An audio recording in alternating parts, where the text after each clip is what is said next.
All right, spring drills in the books at Arizona State following a final session out of 15 on April 16th. We bring in the guy that we have to go to when talking Sun Devil football, Kaelen Jones from House of Sparky. Hey, Kaelen, how are you?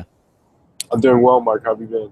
I'm doing just fine. Kaelen making the trip from Tempe all the way back home to Southern California. So hopefully we can pass a little bit of time for you because it's about 5 hours. So hopefully we can ease the pain a little bit. So quarterback battle, obviously front and center. Mike Bercovici, after 30 touchdowns and 9 picks, moves on. There seems to be a pecking order after 15 sessions of spring practice. Your thoughts about what you've seen, what you've heard? Well, the quarterback battle is definitely going to be interesting. You've got 3 guys who generally don't have too much field experience. You have Manny Wilkins, who enters in as a redshirt sophomore. He probably presents you the most experience. But you have 2 other guys in Brady White as well as Bryce Perkins, who are going to present formidable options at quarterback for Chip Lindsey, who's a new offensive coordinator, by the way, for ASU heading into the new year. But as far as a pecking order, I think there's really no set order just yet. However, to this point, I wouldn't be surprised that you see Bryce Perkins end up winning the battle, especially if ASU decides to go with a more more power running style, at least identity offensively. He presents the best option physically in comparison to the other 2. I mean, he's the biggest out of the 3. I believe he's about 6'2", 210 or 6'4", 210. And Brady White, I think as a passer, he's probably the most. At least he presents the most upside. Watching him during the spring drills and then even in the final spring practice, you could tell that he had sort of progressed the most out of the other passers. Chip Lindsey talking to him, he said that he had been someone that he's really excited about as far as progressing as a pocket passer. But I think when you're looking at the options heading into this season, especially taking into account you have a new offensive line, you only have 1 returner in Evan Goodman this year. I think that you're going to see ASU really focus on pounding the rock. And then back at Southern Miss, I wouldn't be surprised to see it at all. You had 2 1,000 rushes there for Chip Lindsey.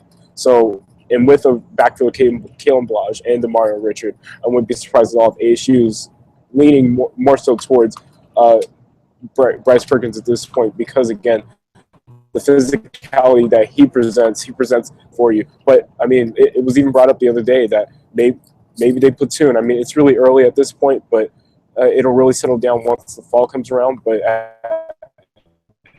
my expectations heading into this summer. And as you mentioned, Kaelen, 4 offensive line starters gone. Evan Goodman is back. Apparently, he had a nice march in pads and looked really good coming back as a starter. Speaking of a power running game, people need to jump on House of Sparky, check on your interview with Kaelen Blage. Obviously, he's a key component in all of that. All right, talking some defense, Kaelen. Front 7. Defensive line, I think JoJo Wicker is a guy that could break out after having racking up 7.5 tackles for loss and 4 sacks last season. He's looked close to dominant at times.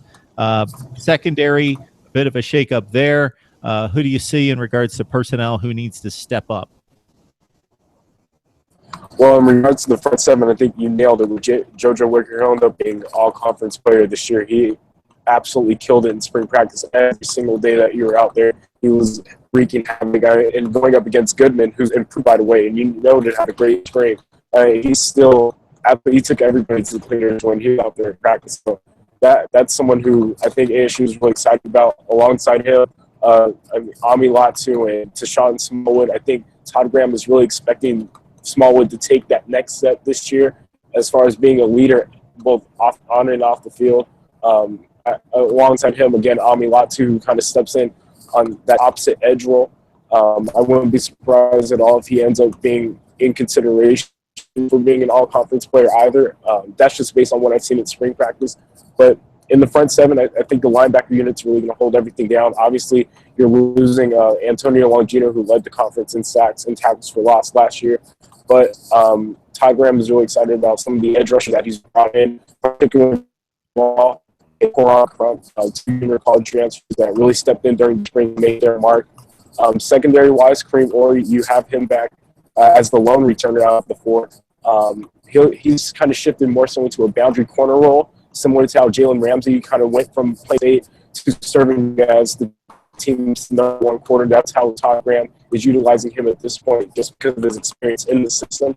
But we've seen Gump Hayes take corner role. You have James Johnson in kind of a platoon, more so at the safety role. I've seen Daz, I forget how you pronounce his last name, but Liu Mayo supposed to be able to step into one of the safety roles. They expected to bring sort of a box safety to how Jordan Simone had brought in the year before. So there's definitely going to be a shakeup defensively, but I think if the front seven can perform at the level that coaches are really expecting it to, then things can really go well for this defense. Kaelen Jones on the line with us from House of Sparky. Kaelen, if there's a catchphrase being thrown around based on your articles and others and just the rhetoric coming from Coach Graham, it's new identity. So some of that has to do with the coaching shakeup there. Can you kind of speak to what looks different from this football team this spring? Well, offensively, I think, again, it has to do with the personnel as well. You're seeing more so a power running game, and just because, again, you have a new offensive line, and their strength has never been, at least in the power running game. And I think what Lindsay brings as far as utilizing some of the skill that he has, Tim, when he was being used on offense in different ways, getting him a lot of motion prior to, the ball getting snapped and stuff like that. You're seeing a lot more quick pace, short stuff I think it kind of relaxes your quarterbacks, especially when you have 3 new potential starters who don't have too much offensive experience, or at least in-game experience, excuse me. But defensively, you're seeing a lot less of all-out blitzes. And, it's weird because I guess Todd Graham is known for having an aggressive style defense, but his goal is to just be able to rush 4 at a time. In comparison to last year where you're blitzing 5, 6, 7 players at a time, leaving your secondary players on the island, which is why so often ASU would get scorched in the secondary. I think this year, with the improvement of not only JoJo Wicker, Sean Smallwood, Ami Latu, and then some of the other edge rushers, I think if you're able to only rush 4 and sit the other 7 back, then you're going to be able to have a much more productive defensive unit. And that's Todd Graham's ultimate goal heading into the new year.